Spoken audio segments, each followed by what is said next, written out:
What if the stories you know about World War II are only half the truth? Beneath the headlines in history books lies a darker world, one filled with forbidden missions, ghost soldiers, buried intelligence, and horrors erased by time. These are the stories they never wanted you to hear.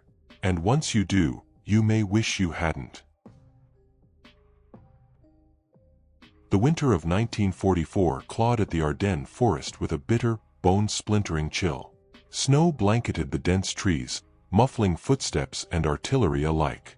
It was here, amid the frozen silence and the firestorms of the Battle of the Bulge, that legends whispered among soldiers began to take form. The 92nd Phantom Battalion, a unit never officially recognized, never listed in U.S. Army records, became the ghost story every foxhole held onto when the night stretched too long and too dark. The tale began with a transmission. December 17, 1944, an intercepted Nazi communique referenced phantom tanks and unexplained maneuvers near Bastogne. Wehrmacht intelligence believed the Americans had deployed a new armored division, but Allied command had sent no such unit. What they didn't know was that Colonel Alan Warren, a disgraced psychological warfare expert, had been given one last chance to redeem himself. His plan: create a battalion that didn't need bullets, only deception. The 92nd was composed of the discarded, deserters, radio men with dishonorable discharges, stage magicians, sign painters, and sound engineers. Men who didn't belong anywhere else. Their mission was misdirection, to manipulate enemy movement, sow fear, and draw fire away from actual Allied forces. They were ghosts not only to the Germans but also to their own military. Officially, they did not exist. Under Warren's leadership, the 92nd began Operation Mirage, targeting a strategic choke point near Houffalize. Engineers rigged loudspeakers in tree lines, blasting the sounds of tank treads and shouted commands across the hills. Inflatable Shermans and Jeeps were arranged in clearing zones, their silhouettes illuminated just enough at night to be spotted by Luftwaffe reconnaissance. Hand-painted signs misled enemy scouts into believing U.S. forces had set up defenses where none existed. One of the most elaborate deceptions occurred on Christmas Eve. Using weather forecasts, the 92nd timed a false retreat to coincide with a storm. They left behind abandoned equipment, broken-down vehicles rigged with fake documents, and blood-soaked bandages, even mannequins in foxholes. When the Germans advanced, expecting an easy breakthrough, they were met instead with artillery fire from the real 3rd Armored Division, waiting silently 10 miles west. The ambush crippled a panzer unit and stalled the Nazi advance by 3 crucial days. Among the 92nd was Corporal Lester "Whisper" Malone, a ventriloquist who used a modified megaphone to simulate shouted German commands across valleys. It was said he once confused a Nazi patrol into turning on itself by mimicking a superior officer giving contradictory orders. Then there was Sergeant Pauline Mendez, a former Broadway set designer, who constructed elaborate false command posts complete with glowing cigarette ends and flickering lanterns, all unmanned, all convincing. Their success drew attention, and soon even Allied officers weren't sure what was real. General Omar Bradley, upon reviewing reports, famously asked, "Do we have a 92nd Battalion? And if we do, why the hell aren't they under my command?" Colonel Warren, who answered to no one but a classified section of the OSS, sent no reply. Not all operations were clean. In January 1945, during a fog-shrouded maneuver near La Roche-en-Ardennes, an accidental encounter with a real German patrol turned deadly. 2 members of the 92nd, caught mid-setup with dummy rifles and costumes, were executed on the spot. Their bodies were dumped in a ravine and found weeks later by partisans. Warren ordered a black flag raised at the next dummy outpost, a silent tribute. That night, Malone rigged a recording of screams and howls that echoed for miles. German forces reportedly retreated from the sector, believing it to be cursed. By February, the 92nd had faded back into the forest. Their final known operation involved impersonating an entire British regiment using discarded uniforms, false accents, and a phonograph loop of bagpipes. An SS reconnaissance team sent to investigate the Royal Highlanders was captured by real British troops just hours later, baffled and convinced they had just crossed swords with a ghost army. Then, they disappeared. After the war, Inquiries into the battalion led to dead ends. Colonel Warren's personnel file was redacted in nearly every section. His last known location was listed as Station Unknown. Veterans of the 92nd were scattered, their identities often changed, and many died before telling their stories. But in 1972, a trunk surfaced at an estate sale in Maine. Inside were photographs of inflatable tanks, sketches of German insignia, and a handwritten diary signed, C. Warren. The final entry read, "Our greatest weapon was belief. We made the enemy believe. We made our own believe. Maybe that's what wins wars." Today, in a quiet patch of forest near Bastogne, there's a stone marker. No name, no date. Just an engraving of a playing card, the Joker. Some say it was left by a veteran. Others say it marks the last outpost of the Phantom Battalion. On the morning of August 6, 1945, as the Enola Gay soared over the sleeping city of Hiroshima, the world above changed forever. But beneath the streets, deep in reinforced tunnels and forgotten chambers, something else stirred, a secret that had remained buried for decades. This is the story of Operation Hailstorm, a top-secret Japanese project to preserve minds, knowledge, and power beneath the city doomed to be obliterated. The man behind the project was Dr. Kenji Sakamoto, a reclusive but brilliant military engineer known within the inner circle of the Japanese High Command. Having once worked in Tokyo on underground bunkers, Sakamoto was ordered in late 1944 to begin construction of a subterranean complex in Hiroshima, a city considered safe from bombing and soon designated as an alternate command center for the crumbling empire. Operation Hailstorm, as codenamed by the Imperial Army, was no ordinary shelter. It was a city beneath a city, 5 stories deep, hidden beneath a pharmaceutical warehouse, with tunnels extending like arteries under schools, temples, and municipal buildings. Only a handful of top scientists, engineers, and hand-picked soldiers were allowed entry. They were tasked with continuing Japan's wartime research, including nuclear theory, radar technology, and advanced chemical warfare. In the final days before the bombing, Dr. Sakamoto made an urgent decision. With B-29 sightings increasing and Hiroshima's air defenses weakening, he initiated Protocol Zero, sealing the complex, activating air filtration systems, and cutting all surface communications. 37 people descended below the city.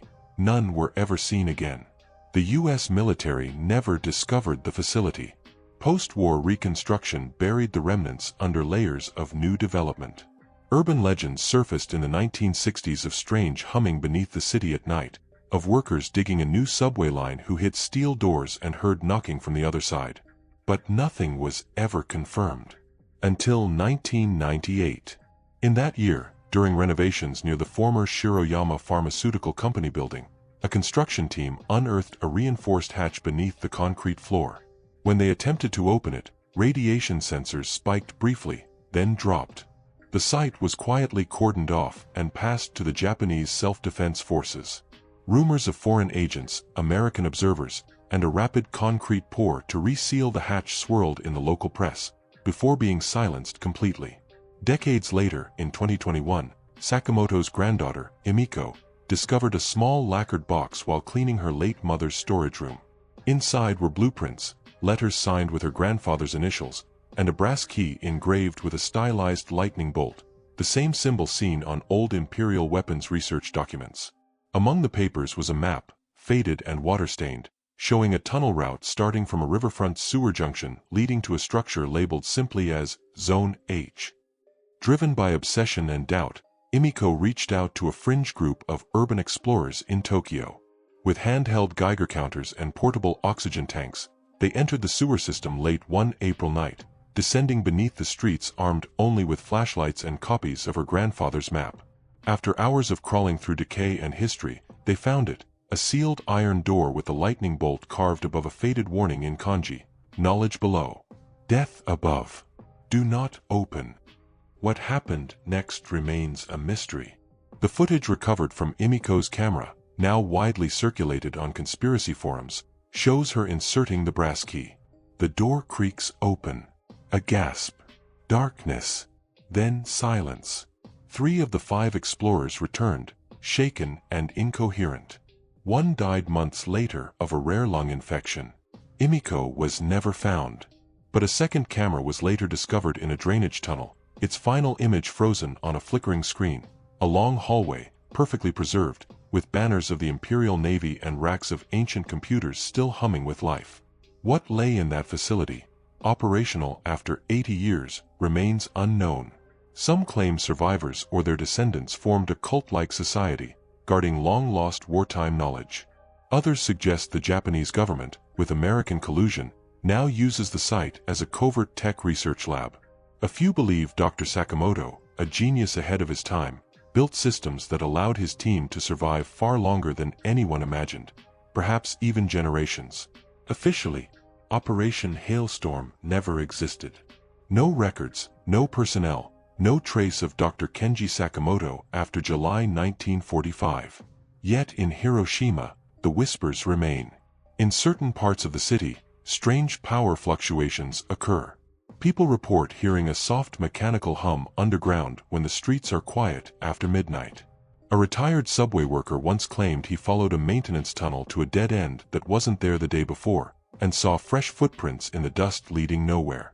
Imiko's map now resides in a sealed vault in Kyoto University, labeled as fictional family memorabilia. But on the bottom corner, scrawled in ink barely visible to the eye, are the words, "They survived. But at what cost?" April 17, 1945. The Atlantic winds howled cold as U-571 slipped beneath the waves for what would become its final voyage. With the Reich collapsing and Berlin burning, the submarine's secret mission was not to strike Allied ships, but to disappear. Its cargo, 4 tons of Nazi gold, an encrypted roster of escaped SS officers, and a defector carrying damning intelligence meant for Argentina. Official records list U-571 as missing, presumed sunk, but the truth, as revealed decades later, tells a darker, stranger tale.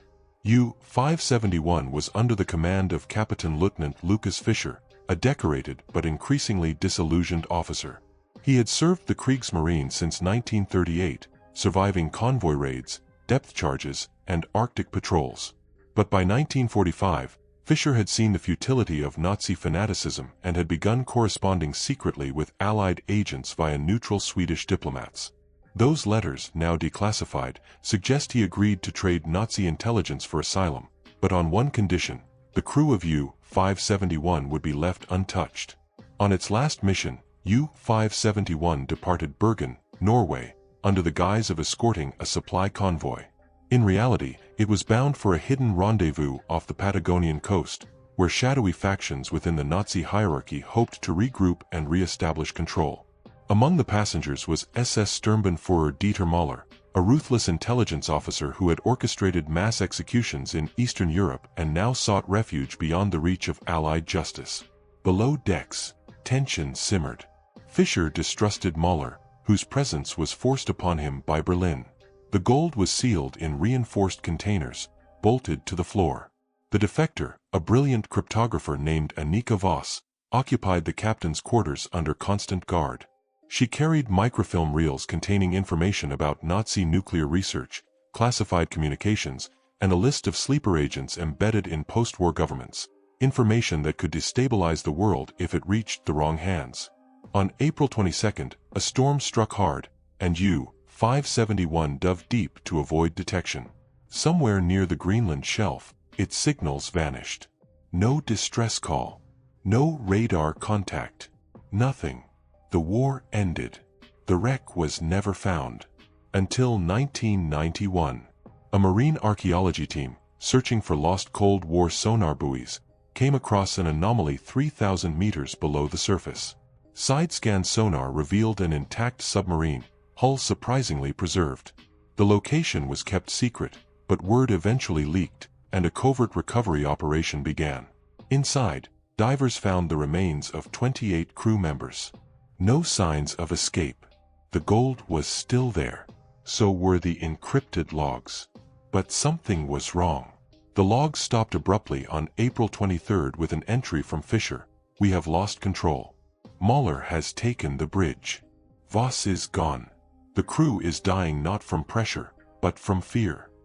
Further dives revealed a sealed compartment behind the engine room, a panic room of sorts, where Voss's skeletal remains were found, clutching a rusted Luger. Etched into the wall in jagged scratches were the words, "Lies feed monsters." The gold had been untouched, yet signs of struggle suggested an internal mutiny. Mahler's body was never found. The ship's electrical systems were partially intact. A black box-like device, unusual for submarines of the era, was retrieved. It contained audio recordings, garbled by time, but chilling.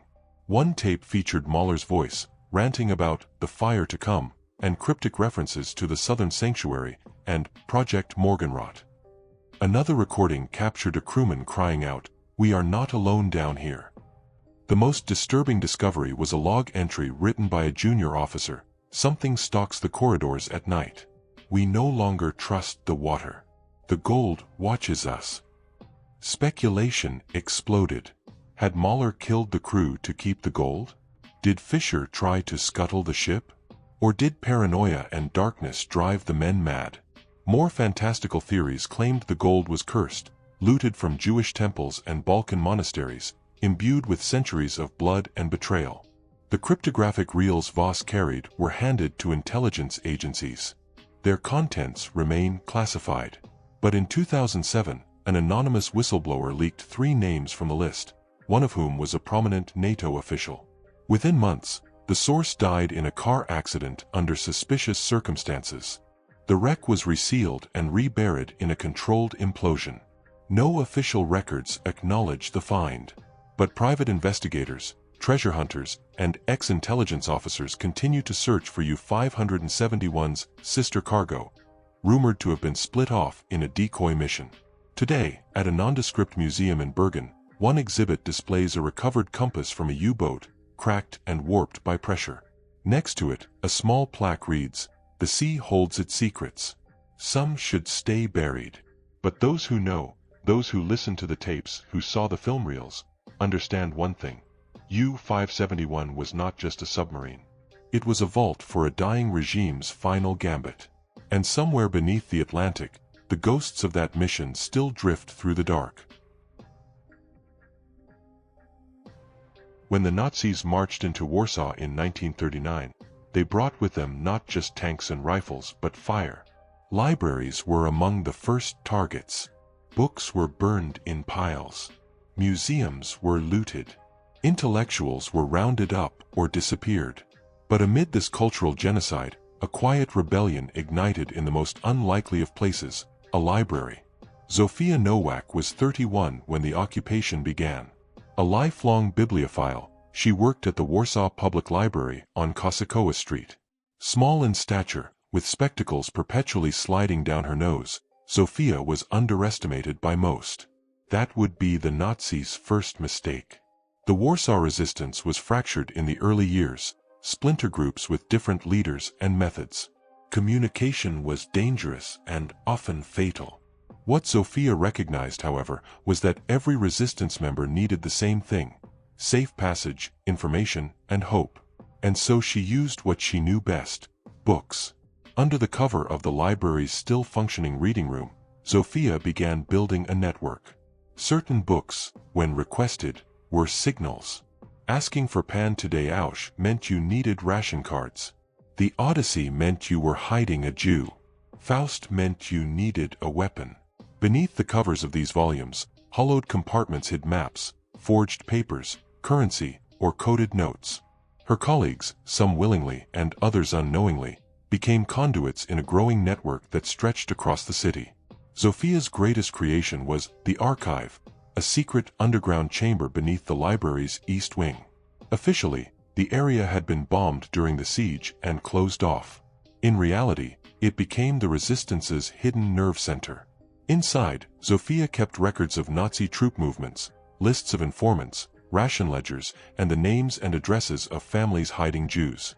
She even archived diaries smuggled out of the Warsaw Ghetto, first-hand accounts written by children, doctors, and teachers, desperate to be remembered. To preserve these documents, Zofia devised an ingenious system. She transcribed key intelligence using library classification codes, hiding them in the public catalog. A Dewey Decimal entry that read 944.531, Historical War Studies, might actually contain a reference to a Nazi officer's travel pattern. Her notes were passed to the Home Army, then on to British intelligence via underground radio operators. But with each success, the risk grew. In 1942, a German officer named Hauptmann Kruger began frequenting the library. He claimed to be interested in Polish poetry, but had an unsettling curiosity for the staff's comings and goings.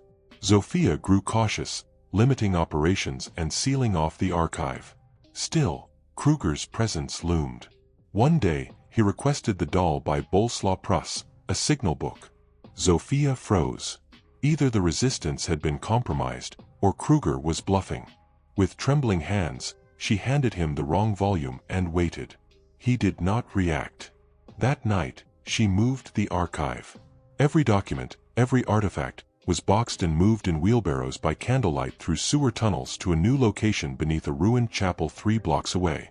But she made a mistake. Left behind in her haste was a ledger, disguised as a children's almanac, containing names and coded entries. Days later, the Gestapo raided the library. Zofia escaped through a coal chute, just moments ahead of the stormtroopers. Kruger was there, holding the ledger. She would never return to the library again. Zofia became a full-time courier after that, moving between safe houses, never sleeping in the same place twice. She dyed her hair, changed her name, and adopted the identity of a washerwoman. Her network evolved without her physical presence, guided by the very instructions she had preserved. Even as the Warsaw Uprising exploded in 1944, some fighters carried maps she had drawn by hand 2 years prior. When the city finally fell into Soviet hands, Zofia emerged, gaunt and gray-haired at 36. She returned to the chapel. The archive had survived. Though much of Warsaw was ash, her boxes of stories, reports, and records had endured.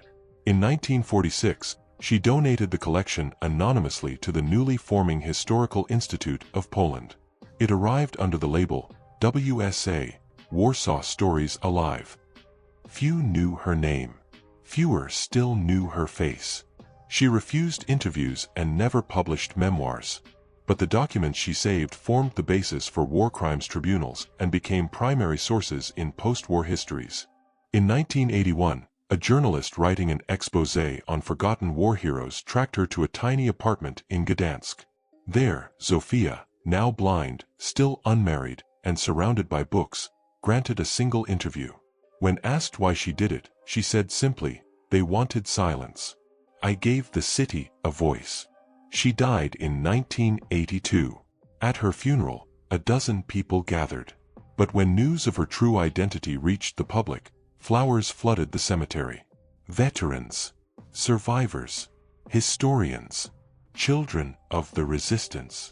They all came to pay tribute to the librarian who fought with words and whispers. Today, in the rebuilt Warsaw Public Library, there is a plaque in the eastern wing. It reads, "In memory of Zofia Nowak, who taught us that knowledge is a weapon, and stories can save lives." February 13, 1945. As night fell over the Baroque city of Dresden, its centuries-old spires and cobblestone streets lay quiet under a dusting of winter snow. For the citizens below, it was another uneasy evening under wartime rationing. But the front lines were distant, and most believed Dresden to be safe. The city had few military targets. No one expected what was coming. At 10:03 p.m., the first wave of British bombers appeared. Within minutes, firestorms consumed entire districts. Streets melted. Air turned to flame. Thousands died in moments. The Allies would call it a strategic necessity. Others would call it revenge. But amidst the horror, one man captured it all, and then vanished. His name was Elias Brunner, a half-American, half-German photojournalist embedded with the U.S. 8th Air Force. Officially, he was tasked with documenting the bombing campaign from the air. Unofficially, he had convinced his superiors to let him land with a reconnaissance unit days before the attack, a move that broke protocol but was permitted under the cover of darkness. Elias wanted the ground view. He wanted to document the war not just from above, but from within. He carried with him a custom 16mm film camera and a small notebook, in which he wrote cryptic, emotional entries. Lines like, "The sky will fall tonight," and "I can smell the fire before it starts." Some later speculated he had advanced knowledge of the raid's scale. Others believed he was unraveling psychologically. After the first wave hit, Elias was seen near the Altmarkt, filming refugees pouring out of cellars. He captured mothers carrying burnt children, a priest cradling a scorched Bible, a Nazi officer removing his uniform and vanishing into the crowd. His footage, unfiltered and brutal, was unlike anything the War Department had ever seen. Witnesses claimed Elias moved like a man possessed. He filmed until the heat warped his camera lens, then switched to his backup. He climbed rubble piles as buildings collapsed behind him. He followed the flames deeper into the city, and then he disappeared. His body was never found. His equipment never recovered. Official reports listed him as presumed dead in firestorm. But 20 years later, in 1965, a box was discovered inside the collapsed basement of the old Dresden City Hall during reconstruction efforts. Inside were 2 reels of undeveloped film, a journal, and a camera, scorched but intact. The journal was signed, Elias Brunner. The footage, when developed, shook the few who saw it. It showed scenes no one believed possible. Buildings turning to vapor. Shadows of people etched into walls. And then, inexplicably, a sequence filmed inside a tunnel, where civilians huddled, singing softly as the ceiling rained ash. In the final reel, Elias turns the camera on himself. His face is blackened with soot. He whispers, "I have seen of the old world, and I'm still inside it." The U.S. government immediately classified the footage. Officially, it was lost in transit. But a grainy bootleg surfaced in East Berlin in the 1980s. Those who saw it claimed there was something strange about the final frames. The city appeared to bend, as if time or gravity distorted around the camera. The light was wrong, too bright for a tunnel.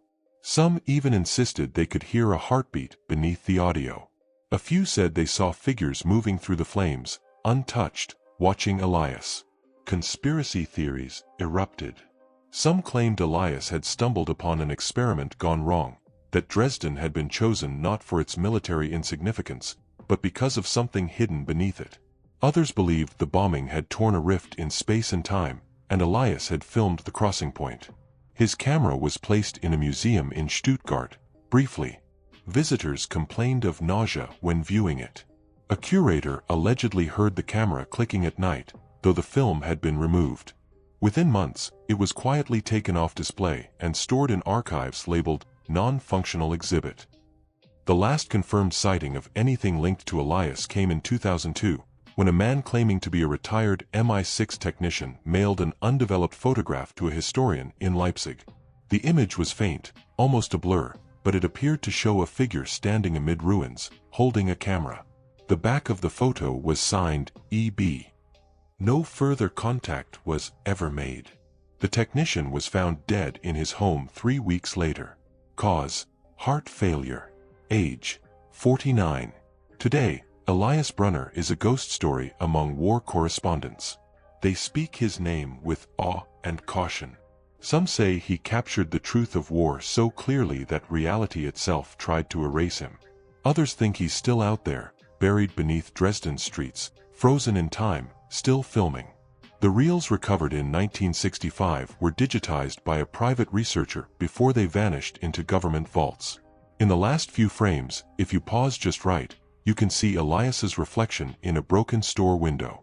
He's smiling. Not with joy, but with the solemn peace of a man who knows he has seen the unspeakable, and recorded it for those who would never understand it. Some truths are hidden for a reason.